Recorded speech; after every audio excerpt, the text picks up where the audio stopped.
ಹೊನ್ನದೇವಿ ಹೊನ್ನದೇವಿ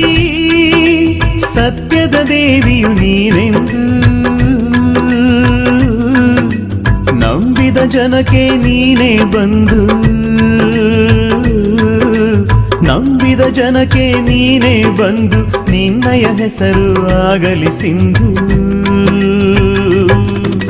ಶುಭವನು ಕೋರಲು ಹರುಷದಿ ನಿಂದು ಅವಳೇನೇ ಪ್ರಥಮ ಗುರು ಕಲಿವ ಎಲ್ಲ ಪಾಠಕ್ಕೆ ಅವಳೇನೇ ದಾರಿ ದೀಪ ನಡೆವ ಬಾಳ ಪಯಣಕ್ಕೆ